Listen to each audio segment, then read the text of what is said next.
Hi there. Welcome back to another episode of Profectophile. तो आ, आप सब जिन्होंने मेरी इंट्रोडक्शन वीडियोस देखी होंगी या जो मुझे काफ़ी समय से फॉलो कर रहे हैं वो ये जानते ही होंगे कि मैं एक डिफेंस एस्पिरेंट हूँ। तो मतलब मैं कोशिश कर रहा हूँ कि मैं फ़ौज में चला जाऊँ, ठीक है। तो बीटेक भी किया हुआ है मैंने, तो मेरी प्रायोरिटी है कि मैं एज एन ऑफिसर जाऊँ ताकि मैं अपनी एबिलिटीज़ को to my best extent use कर पाऊँ, ठीक है। ताकि मैं वहाँ पे अपने बेस्ट पोटेंशियल को अनलॉक भी कर पाऊँ और उसको डायरेक्टली यूज़ करके अपने देश को बेनिफिट भी कर पाऊँ। तो मेरा ये जो प्रोसेस रहा है प्रिपरेशन का, इसमें मतलब you meet people who have similar interest to what you have, right. तो अब since my BTech was completed and I came back home in late December of 2019, I have met multiple people throughout this period who have been also preparing for SSB and आप में से जिन लोगों को SSB के बारे में नहीं पता होगा, मैं बता दूं SSB एक 5 दिन का प्रोसेस होता है जिसमें आपको आपकी कम्युनिकेशन स्किल्स, आपकी लीडरशिप स्किल्स, आपके अलग क्वालिटीज़, आपके ऑफिसर लाइक क्वालिटीज़, ठीक है, आपके हाव भाव, आपके कंप्लीट जेनेरिक पर्सनालिटी के लिए चेक किया जाता है, आपकी साइकोलॉजी के लिए चेक किया जाता है और आपके थोड़े बहुत फिजिकल एप्टीट्यूड के लिए भी चेक किया जाता है, जिसमें वो ये देखते हैं कि क्या आप एक ऑफिसर बनने के लायक हैं और more precisely are you capable of becoming a leader.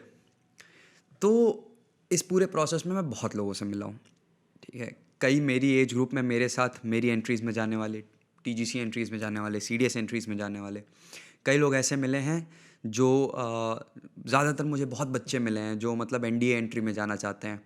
और बहुत सारे लोग ऐसे भी हैं जो they do not come from urban backgrounds, right, जिनकी स्कूलिंग प्राइवेट स्कूल्स में नहीं हुई है, जो स्कूल्स में सीबीएसई बेसिस स्कूल्स में स्ट्रिक्टली इंग्लिश मीडियम स्कूल्स में पढ़े हों, जिनको हमेशा से स्ट्रिक्टली उनके ऊपर एक ये पाबंदी डाली गई हो कि you can not speak in Hindi और you will be find some 10 rupees और वॉट एवर, ताकि आपके अंदर वो एक एटीट्यूड डेवलप हो इंग्लिश में बात करने का, and you are always talking in English. So I have faced way too many people who face challenges talking or conversing in English. It's not that कि उनके बेसिक्स नहीं क्लियर है, उनको आता नहीं है इंग्लिश में, वो बात नहीं कर सकते. It's just that there is a bubble they have, और ये बबल उन्होंने नहीं ब्रेक किया है. तो मेरे से बहुत ज़्यादा लोगों ने पूछा है कि आखिर ऐसा क्या किया जाए कि मेरी इंग्लिश बेहतर हो जाए, ठीक है, और मैं लोगों के सामने बोलने से ना डरूं. तो आज का हमारा ये वीडियो इसी एक प्रॉब्लम को टैकल कर रहा है, आप सब लोगों के बेनिफिट के लिए, जो लोग चाहते हैं कि आप एक एफिशिएंट पब्लिक स्पीकर बने और आपको इंग्लिश में बोलने में बिल्कुल परेशानी ना हो. You become fluent in speaking English even in public settings. So without any further adieu, let's begin.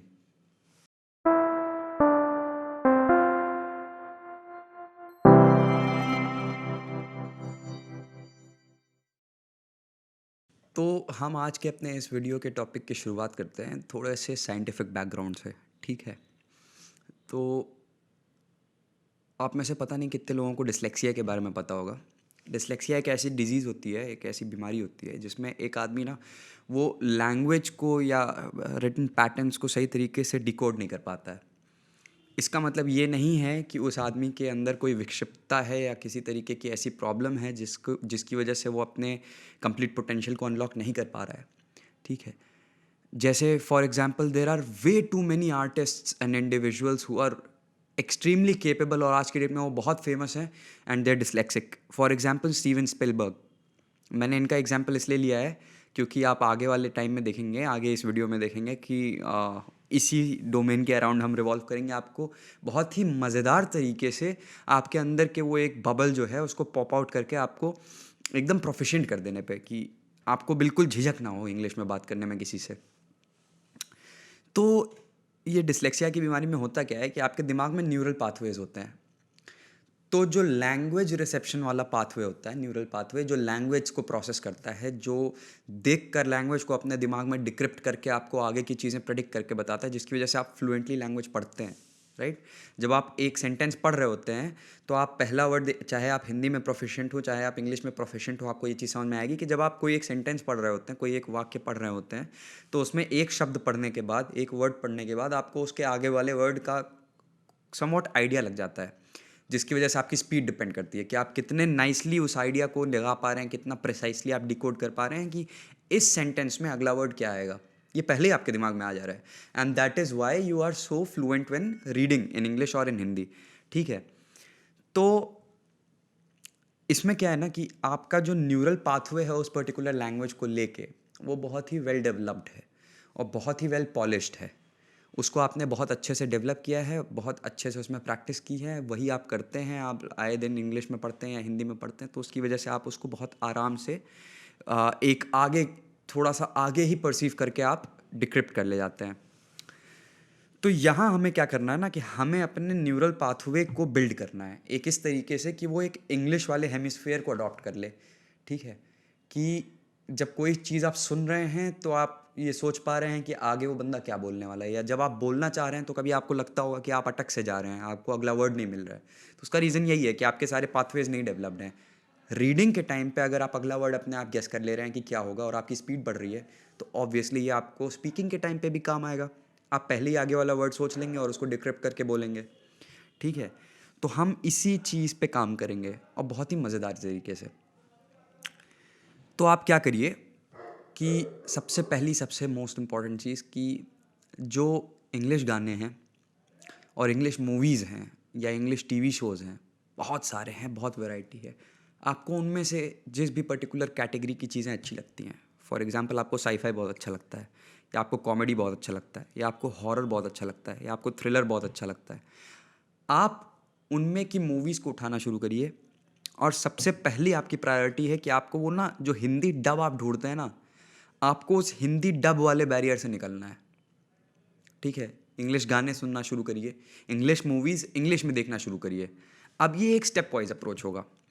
सबसे पहला काम आप क्या करेंगे कि फॉर एग्जाम्पल गानों की बात कर लेते हैं पहले। ठीक है, तो आपने एक गाना सुना, जैसे अगर आप मेरे वेक अप अर्ली वीडियो को देखेंगे तो उसमें आप देखेंगे कि 2-3 गाने इन्वॉल्व हैं। जो मैंने नीचे लिस्ट दी हुई है उसमें से 2-3 गाने इंग्लिश हैं। 6 गानों की लिस्ट दी है मैंने, उसमें से 2-3 गाने इंग्लिश हैं। तो आप उन गानों को सुनिए, उनके वीडियोस को देखिए। आपको अगर अच्छा लगे और आपको उनमें से कुछ समझ ना आए तो फिर आप उनकी लिरिक्स खोलिए गूगल पे, उनकी लिरिक्स को एक बार रीड करिए और फिर उस गाने को बिना लिरिक्स के सुनिए। साइड बाय साइड सुनिए, लिरिक्स के साथ रिलेट करिए, उसको बिना लिरिक्स के सुनिए। इससे क्या होगा कि आपके दिमाग में एक डिकोडिंग एफिशिएंसी जो है, एक डिकोडिंग कैरेक्टरिस्टिक डेवलप होगी कि जब भी आप सुनेंगे किसी लैंग्वेज को, इंग्लिश को टू बी एग्जैक्ट, प्रिसाइसली इस केस में इंग्लिश को जब आप सुनेंगे तो आपका दिमाग उस टोन को डिक्रिप्ट करके बताएगा कि अच्छा इन्होंने ये बोला है, भले ही किसी भी एक्सेंट में बोला हो, this is what he wants to से।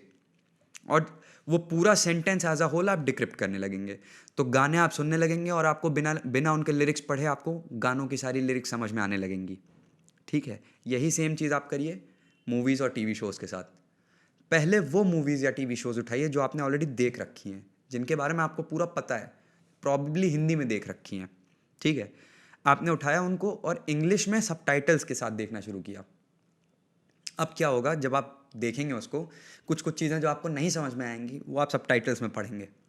ठीक है, धीमे धीमे धीमे धीमे देखते देखते आप अपने सबटाइटल्स को हटाना शुरू कर दीजिए। लिटरली आपको सबटाइटल से ना इरिटेशन होनी शुरू हो जाएगी, क्योंकि you won't be enjoying the movie, क्योंकि वो सबटाइटल आपको एक बैरियर, एक हर्डल की तरह दिखेगा कि ये मुझे नीचे सबटाइटल दिख रहा है, पहले इसको हटाओ, क्योंकि मुझे एक्टिंग नहीं दिख रही, मुझे सबटाइटल दिख रहा है। सबकॉन्शियस माइंड आपका ये कहेगा। ठीक है, ओवर टाइम। तो उससे क्या होगा कि आपके दिमाग में एक इंग्लिश का एक हेमिस्फेयर डेवलप हो जाएगा, प्रॉपर न्यूरल पाथवे बिल्ड हो जाएगा, जिससे आप इंग्लिश सुनेंगे और डिकोड कर लेंगे। और इंग्लिश को समझने में, सुनने में प्रॉब्लम तो नहीं होगी आपको, प्रॉब्लम प्रॉब्ली आपको अभी भी नहीं होती है। आपका जो एक बैरियर बना हुआ है उसमें आपको थोड़ा सा कॉन्फिडेंस मिलेगा ब्रेक करने में। ठीक है, कि मुझे समझ में आती है, बहुत प्रॉपरली समझ में आती है, और मुझसे कोई भी किसी भी तरीके से बात कर ले मैं समझ जाऊंगा क्या है। ठीक है, सेकेंडली इससे आपको बोलने में भी बहुत फ़ायदा मिलेगा। जब आपके दिमाग में वो पाथवे बना हुआ है, आप देखेंगे कि आप धीमे धीमे उस तरीके से बोलने भी लगेंगे और आपको लगेगा कि अगला वर्ड मेरे दिमाग में ऑलरेडी आ चुका है, ये आपके मन में होगा। ठीक है, अब आपको सेकेंड चीज़ पे फोकस करना है। जब आपने पाथवे डेवलप करने का काम कर लिया है तो अब आती है प्रैक्टिस।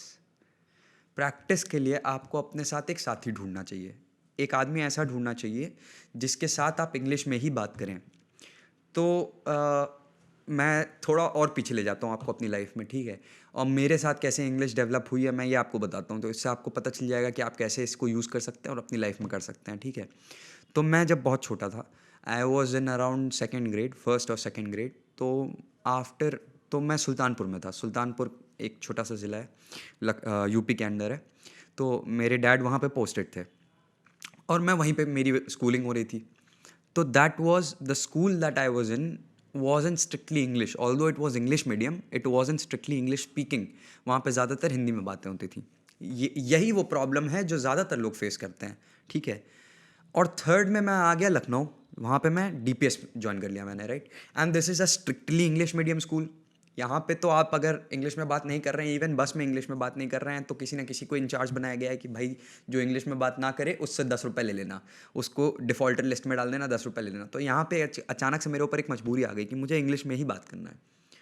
और ये मेरे ऊपर एक बहुत बड़े बून की तरह आया, right. Because speaking in English, मेरा एक तो वो बैरियर जो है वो क्लियर हो गया कि मैं गलत भी बोलूँगा तो कोई बात नहीं, मुझे बोलना मजबूरी है तो मैं बोलूँगा। और बोलते बोलते वो जो शर्म होती है ना, आपको उससे जूझना होता है कि मैं बोलते समय जो मुझे झिझक है, मुझे आती है इंग्लिश, ये सारी चीज़ें आपने जो बोली अभी तक मेरे लिए सब वेस्ट है, because I understand English and everything is fine. Then this is where the next step that you have to take is coming up. अगला स्टेप आपको यही लेना है कि अपनी शर्म से लड़ना है, ठीक है। और वो शर्म से आप ना अपने मन में नहीं लड़ पाएंगे, you will have to be vocal about it. जब आप बोलना शुरू करेंगे, जब आप बोल बोल के प्रैक्टिस करना शुरू करेंगे, जब आप कोई एक आदमी ढूंढ लेंगे जिसके साथ आप बोलेंगे और आप गलत भी बोलेंगे फिर भी आप बोल रहे हैं, धड़ल्ले से बोल रहे हैं, तो बोलते बोलते आप देखेंगे ना कि एक तो आपके में फ्लुएंसी आ जाएगी, वो पॉलिश आ जाएगी लगातार बोलने में। सेकेंडली, आपके ये जो गड़बड़ है थोड़े बहुत ग्रामेटिकल एरर्स जो होंगे, वो सब तो ऑलरेडी आप जो ये मूवीज़ टीवी शोज़ देख रहे हैं उनसे इन्फ्लुएंस होके चेंज होते जा रहे हैं, वो ख़त्म होते जा रहे हैं, धीमे धीमे ख़त्म होते जा रहे हैं। जब आप प्रैक्टिस करेंगे किसी के साथ बोल बोल के, तो वो रिफाइन भी हो जाएंगे। मतलब आप जल्दी बोलेंगे, फ्लुएंटली बोलेंगे, बिना किसी टेंशन के बोलेंगे, बिना झिझक के बोलेंगे, और 10 लोगों में भी बोलने में आपको टेंशन नहीं होगी। तो अब वापस आते हैं मेरी कहानी पे, ठीक है। तो मैं जब फर्स्ट और सेकंड में था, तो डिनर के बाद अक्सर मैं और पापा जो है हम लोग वॉक पे जाया करते थे। और घर का दामन छोड़ते ही जब हमारी कॉन्वर्सेशन शुरू होती थी, तो कैसी, मतलब नॉर्मल कॉन्वर्सेशन, पापा पूछते थे कि क्या हुआ स्कूल में, टीचर्स ने क्या बताया, आज क्या पढ़े हो, किस तरीके की चीज़ें समझ में आई हैं, मज़ा आया या नहीं आया, कौन सा सब्जेक्ट अच्छा लग रहा है, आगे क्या होना है, ठीक है। और छोटे मोटे इधर उधर के डिस्कशंस, ठीक है। इन सारे प्रोसेसेस के बीच में we use to never talk in Hindi. मतलब घर छोड़ने के साथ हम लोग इंग्लिश में बात करना शुरू करते थे, और लगभग आधा एक घंटा जो हम लोग टहलते थे, हम लोग सिर्फ इंग्लिश में बात करते थे, और फिर हम वापस आते थे।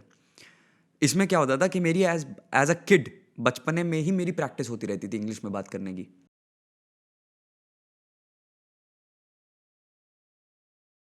तो अब जब हम अपने दोनों मोस्ट इम्पॉर्टेंट पॉइंट्स को समझ चुके हैं कि हमें सबसे पहले तो अपने वो जो प्रोफिशिएंसी है, वो जो न्यूरल पाथवेज हैं, उनको बिल्ड करना है, उनको डेवलप करना है, ठीक है। वो हम करेंगे कैसे? बहुत ही फ़न तरीके से, बहुत ही मज़ेदार तरीके से, मूवीज़ देखते देखते, गाने सुनते सुनते, ठीक है, इंग्लिश पढ़ते पढ़ते, इन सब तरीक़ों से हम धीमे धीमे अपने उन पाथवेज़ को डेवलप करेंगे।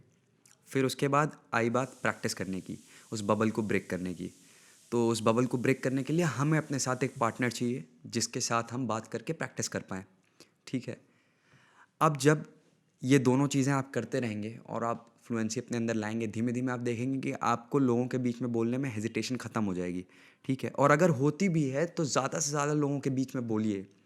भाई, ये जो आपके अंदर का बबल है, इसको तोड़ने का एक ही तरीका है कि आप अपनी हेजिटेशन को, आप अपनी शर्म हया को एक साइड रख दीजिए अपने डेवलपमेंट के लिए, ठीक है। और ज़्यादा से ज़्यादा लोगों के बीच में आइए और बोलिए, और बोल बोल के प्रैक्टिस कर करके अपनी शर्म को भी ख़त्म करिए, और अपने अंदर वो पॉलिश भी लाइए जो आपको एकदम फ्लुएंट बना देगी, स्मूथ बना देगी इंग्लिश में, ठीक है।